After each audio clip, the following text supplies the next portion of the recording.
Good morning friends, welcome back to my YouTube channel Excelsior English classes. और आज हम पिछले वीडियो में जो अल्फाबेट बताए थे उसी चीज को आगे कंटिन्यू करते हैं। और ये बहुत बेसिक है, न्यू स्टूडेंट फ्रेशर भी इन चीजों को बहुत अच्छे से समझ सकते हैं। इनफैक्ट अगर आप ग्रामर को अच्छे से समझना चाहते हैं तो इस वीडियो को बहुत ध्यान से देखिएगा और सारे वीडियो के चीज को गौर से समझिएगा तो ग्रामर आपके लिए बहुत आसान हो जाएगा। ठीक है, तो पिछले वीडियो में हम बताए थे अल्फाबेट, उसका सेपरेशन, उसका डेफिनेशन। तो आज हम लोग यूज करेंगे, आज हम लोग पढ़ेंगे वर्ड को, शब्द। ठीक है, शब्द क्या होता है? देखिए बेशक ये बहुत छोटा टॉपिक है लेकिन बहुत इंपॉर्टेंट है और जिसमें बहुत स्टूडेंट कंफ्यूज करते हैं, क्योंकि बहुत स्टूडेंट का डेफिनेशन क्या होता है शब्द के लिए? सिर्फ वर्णों के मेल को शब्द कहते हैं। Group of letters is called word, जो कि बिल्कुल गलत है। तो सही क्या है, चलिए हम इन चीजों को आगे देखते हैं। ठीक है ना, वर्ड जिसको हिंदी में हम लोग कहते हैं शब्द। ठीक है, अब शब्द पे तो देखिए पूरा इंग्लिश टिका हुआ है। शब्द को अच्छे से समझेंगे तो आगे का क्लाउज, फ्रेज, सेंटेंस सब कुछ अच्छे से समझ में आएगा। ठीक है ना, तो वर्ड का परिभाषा क्या होता है, इसका डेफिनेशन कैसे हम डिफाइन करेंगे, तो हम इसको बहुत सटीक और अच्छे तरीके से नोट कर देते हैं। आप इसको लिख लीजिएगा। सबसे पहले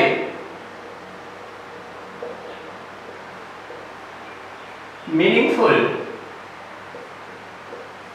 group of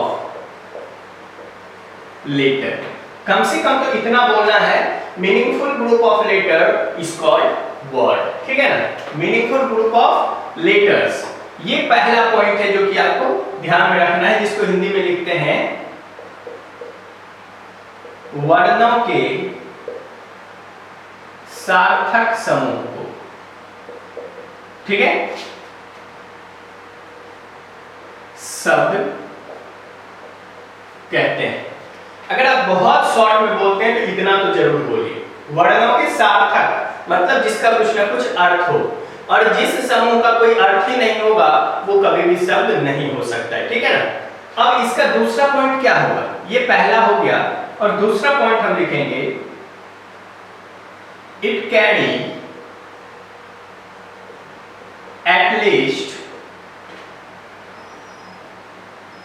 one vowel and one consonant. ठीक है, वॉवेल, कॉन्सोनेंट और सेमी वॉवेल कहां पर और कैसे यूज करते हैं आपको यहां पर पता चलेगा। ऐसा नहीं कि अल्फाबेट को इस तरीके से बांट देते जिसका कोई मतलब नहीं है। अगर हम अल्फाबेट को, वर्ण को बांटते हैं, वर्णमाला को बांटते हैं तो उसका भी अपना कुछ मतलब है, उसका भी अपना कुछ यूज होता है। ठीक है, तो अगर कोई पूछ दे कि वॉवेल, कॉन्सोनेंट और सेमी वॉवेल का हम प्रयोग कहां पर करते हैं, तो शब्द बनाने में करते हैं। आप इस चीज को नोट कर लीजिएगा।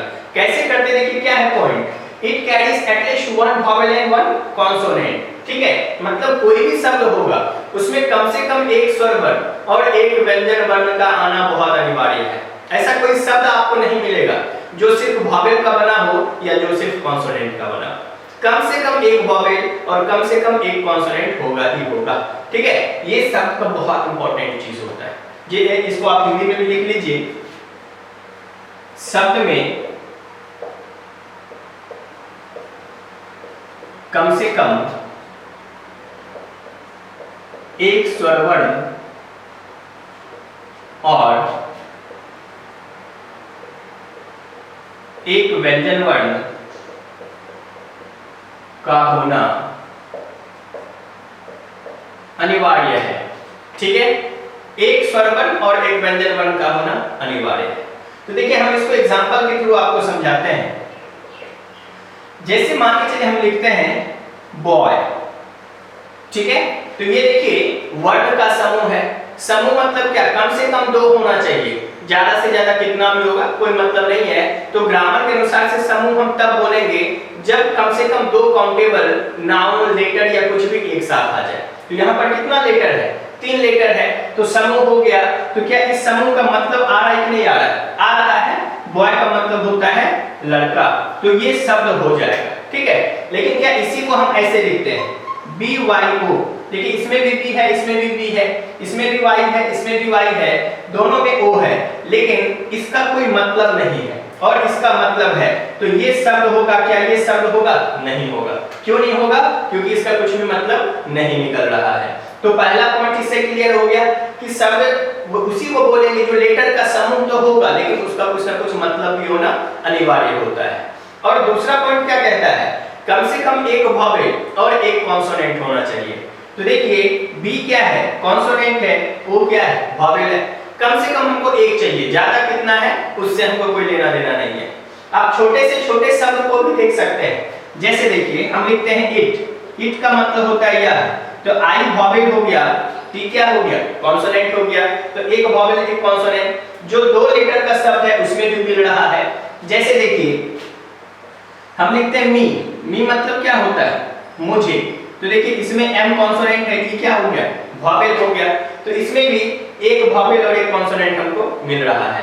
तो कहने का मतलब है किसी भी शब्द में कम से कम एक वॉवेल और एक कॉन्सोनेंट का होना अनिवार्य होता है, ठीक है ना। और अगर आपको मिल जाए माई, तो अब बोलेंगे सर माई में तो वॉवेल नहीं है। तो देखिए सेमी वॉवेल क्या बोले थे? जहां पर वॉवेल नहीं जाएगा और वहां पर सेमी वॉवेल जाके उसके जरूरत को पूरा कर देगा। यही मुख्य काम होता है सेमी वॉवेल का। तो माई में आप कहेंगे सर कॉन्सोनेंट तो दिख गया लेकिन वॉवेल तो हमको दिख नहीं रहा है। तो देखिए आप इसका उच्चारण करिए माई, तो अंत में किसका उच्चारण आ रहा है? ई का। ई क्या हो गया? वॉवेल। तो अब देखिए यहाँ पर वाई को हम लोग कॉन्सोनेंट नहीं बोलेंगे बल्कि क्या बोलेंगे? सेमी वॉवेल बोलेंगे, क्योंकि यहाँ वॉवेल नहीं आया लेकिन वॉवेल की जगह पे सेमी वॉवेल आके क्या कर दिया? इसके काम को पूरा कर दिया। तो एक हो गया कॉन्सोनेंट और दूसरा क्या हो गया? Semi vowel. यही तो सेमी वॉवेल का यूज होता है। नहीं तो बताइए, ये तो जानते थे कि सेमी वॉवेल दो होता है, डब्ल्यू और वाई। ये मालूम बहुत कम बच्चे को होता है कि सेमी वॉवेल का हम लोग प्रयोग कहां पर करते हैं। तो सेमी वॉवेल का प्रयोग हम शब्द बनाने में करते हैं, और कहां पर? जहां पर वॉवेल नहीं जा पाता है वहां पर सेमी वॉवेल जाके उसके जरूरत को पूरा कर देता है। जैसे देखिए एक शब्द और है स्काई। तो स्काई मतलब क्या होता है? आकाश होता है। और कैसे लिखते हैं? स्काई। फिर अंत में किसका उच्चारण आया? ई का आया। तो देखिए इसमें कॉन्सोनेंट तो है लेकिन वॉवेल नहीं है, तो वॉवेल के जगह पे क्या आ गया? वाई आ गया, और ये क्या हो गया? सेमी वॉवेल आ गया। तो यहीं पर हम लोग सेमी वॉवेल का प्रयोग करते हैं, ठीक है। तो ये चीज बहुत क्लियर होना चाहिए। शब्द हम वर्णों के सार्थक समूह को कहते हैं, और जिसमें कम से कम एक स्वर वर्ण और एक व्यंजन वर्ण का आना अनिवार्य होता है, ठीक है। और जिस शब्द में स्वर वर्ण नहीं आ पाता है वहां पर सेमी वॉवेल आकर स्वर वर्ण के मतलब वॉवेल के जरूरत को पूरा कर देता है, ठीक है। अब समझ में आ गया सेमी वॉवेल का हम यूज कहां करते हैं, वॉवेल का यूज कहां करते हैं, कॉन्सोनेंट का यूज कहां पर करते हैं, ठीक है ना। आप इसको नोट कर लीजिए। थोड़ा भी स्पेस रहता है तो आप उसको पॉज करके या शॉर्ट स्क्रीन लेकर आप अपनी कॉपी पे नोट कर लीजिए, बहुत इंपॉर्टेंट है, ठीक है ना।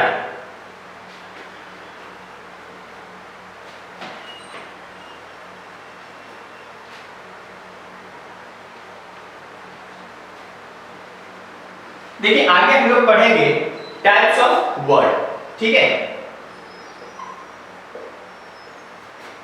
टाइप्स ऑफ वर्ड, शब्द का प्रकार। तो देखिए शब्द को हम लोग बहुत तरीके से बांटते हैं। सबसे पहले हम बहुत बेसिक चीजों को बताते हैं कि अगर हम बेसिक लेवल से ग्रामर को पढ़ें तो शब्द को कितने तरीके से बांटेंगे।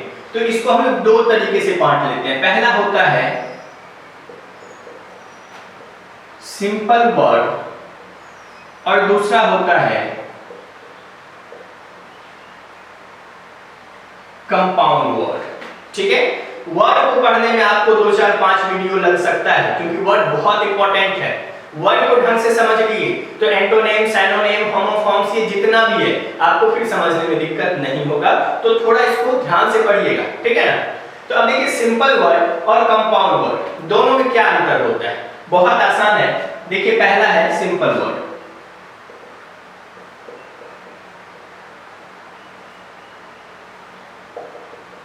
सिंपल वर्ड, ठीक है। तो सिंपल वर्ड और कंपाउंड वर्ड, सिंपल वर्ड हम लोग किसको बोलेंगे?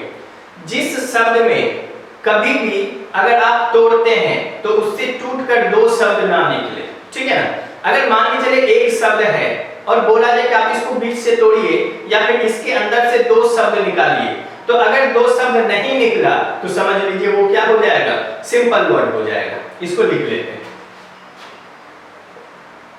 The word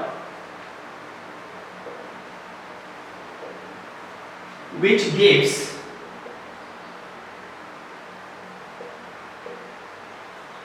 the meaning of only one word, ठीक है, जिसको हिंदी में बोलेंगे जो शब्द हमेशा एक ही शब्द का मतलब दे, ठीक है ना। जिस शब्द को हम कितना भी तोड़ेंगे तो उसके अंदर से सिर्फ और सिर्फ एक ही शब्द निकलेगा, दो शब्द कभी भी नहीं निकलेगा, वो शब्द सिंपल वर्ड होता है। जैसे एग्जांपल में देखिए, अगर हम लिखते हैं चेयर, ठीक है, तो चेयर का मतलब क्या होता है, कुर्सी। चेयर का मतलब हो गया कुर्सी। और देखिए अभी तक एक ही मतलब दे रहा है, अब हम सोचते हैं कि इसको तोड़ के हम दो शब्द निकालते हैं। तो तोड़ के देखिए, सी को हटा दिए तो बचा क्या, हेयर। तो देखिए सी का कोई मतलब नहीं है, हेयर मतलब होता है बाल। तो अगर हम तोड़े तब भी इसके अंदर से कितना शब्द निकला, एक ही शब्द निकला ना, ठीक है। अगर हम फिर से तोड़ने का कोशिश करते हैं, सी एच को हटा दिए तो बच क्या गया, एयर। तो सी एच का कोई मतलब नहीं है और एयर मतलब क्या होता है, हवा होता है। तो देखिए हम क्या कोशिश कर रहे हैं कि किसी तरीके से चेयर को तोड़ दें और इसके अंदर से दो शब्द निकालें, लेकिन ऐसा नहीं हो रहा है। दो शब्द निकालना मतलब क्या, एक साथ दो शब्द निकलना। आप ऐसा नहीं कर सकते सर चेयर में से तो एयर भी निकल गया और हेयर भी निकल गया। निकला तो सही, लेकिन अलग अलग टाइम पे निकला ना, एक साथ तो नहीं निकल रहा है। ऐसा नहीं है कि एयर और हेयर एक ही बार निकल रहा है, ऐसा तो नहीं है। तो जब अलग अलग निकला तो एक ही शब्द का मतलब निकला, तो ऐसा जो भी शब्द होगा उसको हम लोग क्या बोलेंगे, सिंपल वर्ड बोलेंगे, ठीक है। लेकिन जब दो या दो से ज्यादा सिंपल वर्ड मिलकर कोई नया शब्द बना देगा उसको हम लोग क्या बोलते हैं, कंपाउंड वर्ड बोलते हैं, ठीक है।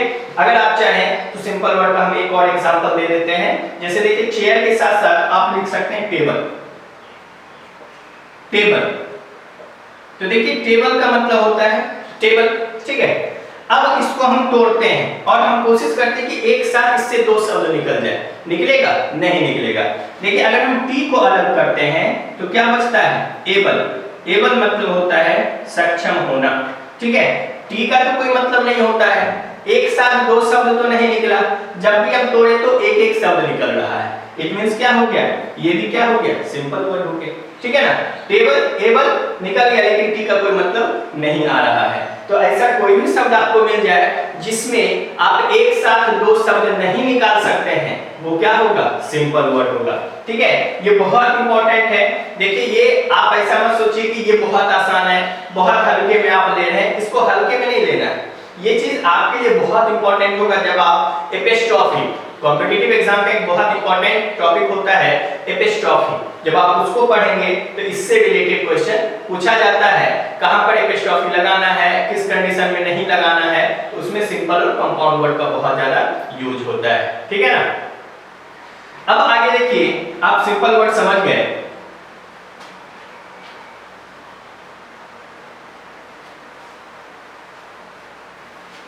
अब देखिए आगे कंपाउंड वर्ड।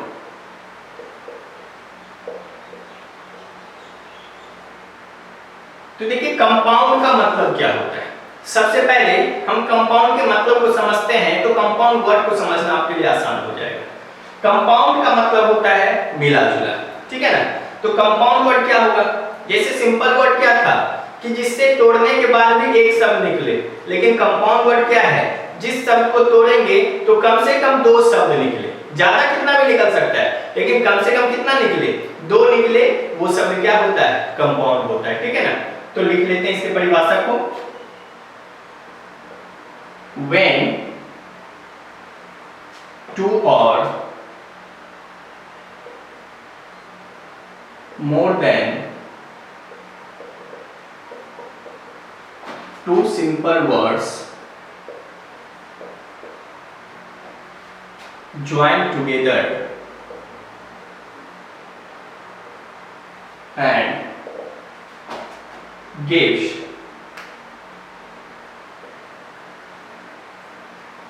New meaning. ठीक है, इसको हिंदी में लिखेंगे, जब दो या दो से ज्यादा सिंपल वर्ड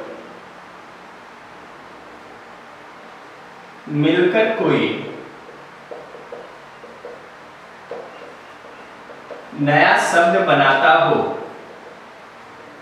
वह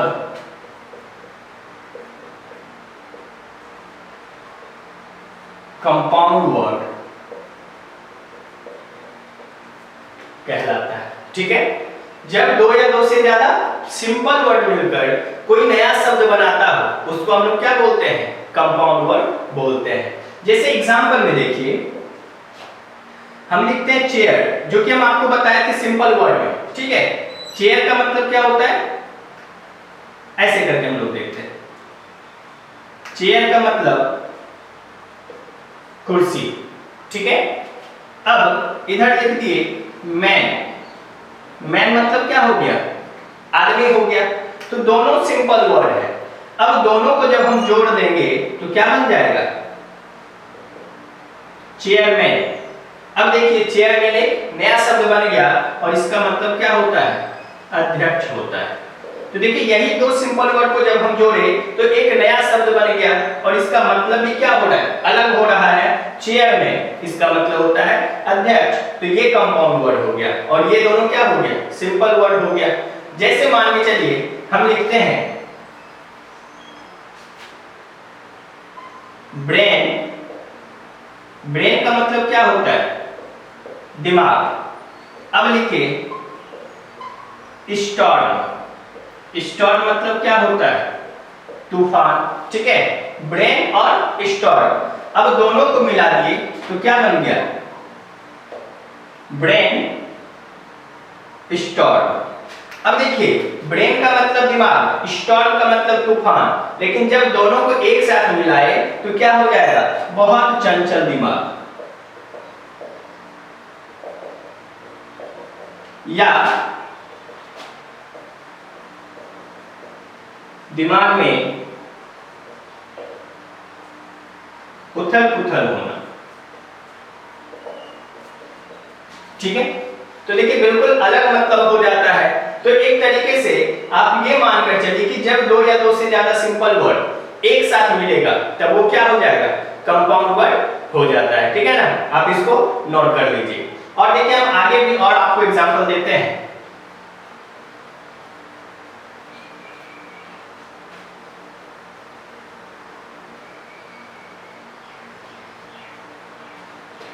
जैसे देखिए, दूसरा शब्द है एस्केप और गोट। ठीक है, तो एस्केप मतलब क्या हो जाता है? निकल जाना, बचना, बच के निकलना। ठीक है, और गोट मतलब क्या होता है? बकरा। अब दोनों को मिला दिए तो क्या बन गया? इसके गोट। अब इसका मतलब क्या होता है? बलि का बकरा। ठीक है, उसी प्रकार से हम लिखते हैं नोट। नोट मतलब क्या होता है? नहीं।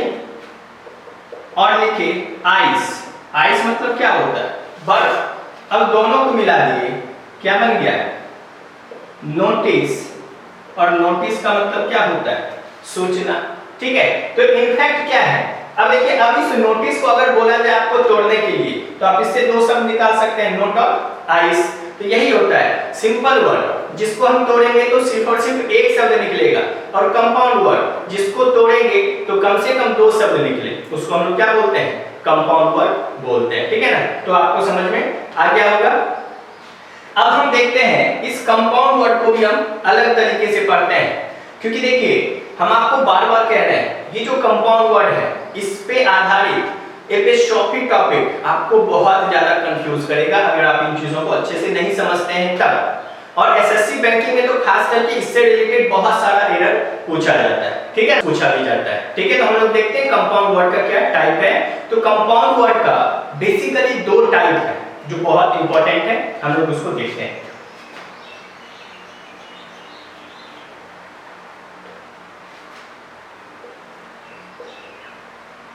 Types of compound word. तो पहला है हाइफन के साथ, ठीक है, जिसको हम लोग बोलेंगे विथ हाइफन। दूसरा है हाइफन के बिना, जिसको हम लोग बोलेंगे विदाउट हाइफन, ठीक है। तो ये हाइफन क्या होता है आप लोग समझते होंगे, देखते होंगे कभी कभी दो शब्द के बीच में एक छोटा सा लकीर डालते हैं, उसी को हम लोग हाइफन बोलते हैं। देखिए ये जो चिन्ह होता है, ये चिन्ह, इसको हम लोग क्या बोलते हैं, हाइफन बोलते हैं। सिर्फ इसको हाइफन बोलेंगे, ठीक है। तो हम लोग लिख लेते हैं, यही होता है हाइफन। तो कंपाउंड वर्ड पहला क्या है, हाइफन के साथ। तो देखिए विथ हाइफन, इसको लिखते हैं जिस कंपाउंड वर्ड में हाइफन का प्रयोग होता है, ठीक है। जिस कंपाउंड वर्ड में हम हाइफन चिन्ह का प्रयोग करेंगे उसको बोलते हैं विथ हाइफन। जैसे एग्जांपल में देखिए, सिस्टर इन लॉ। देखिए इसमें तीन शब्द है, सिस्टर है, इन है और लॉ है, लेकिन तीनों के बीच में हम किसका यूज किए हैं, हाइफन का यूज किए हैं। इसको हम बिना हाइफन का कभी भी नहीं लिख सकते हैं, ठीक है ना। उसी तरीके से स्टेप फादर, तो देखिए ये भी क्या है, ये भी कंपाउंड वर्ड है क्योंकि इसमें भी दो शब्द है, लेकिन बीच में किसका प्रयोग किया गया है, हाइफन का प्रयोग किया गया है। देखिए ये जरूरी इसलिए है, जब आप इसको सिंगुलर से प्लूरल करते हैं तो इसका तरीका अलग है हाइफन वाले का, और बिना हाइफन वाले का सिंगुलर से प्लूरल करने का तरीका, एपोस्ट्रोफी एस करने का तरीका अलग होता है। इसीलिए हम आपको ये सारा चीज पहले से नॉलेज में दे देते हैं, जिससे कि आगे जब हम आपको नंबर पढ़ाएं, एपोस्ट्रोफी पढ़ाएं, तो वहां पर आपको ये कंफ्यूजन ना हो कि सर हाइफन वाले में हम कैसा यूज करेंगे और बिना हाइफन वाले में हम कैसा यूज करेंगे, ठीक है ना। तो समझ में आ गया, ये भी कंपाउंड वर्ड है। और दूसरा है विदाउट हाइफन, ठीक है। लिखते हैं जिस कंपाउंड वर्ड में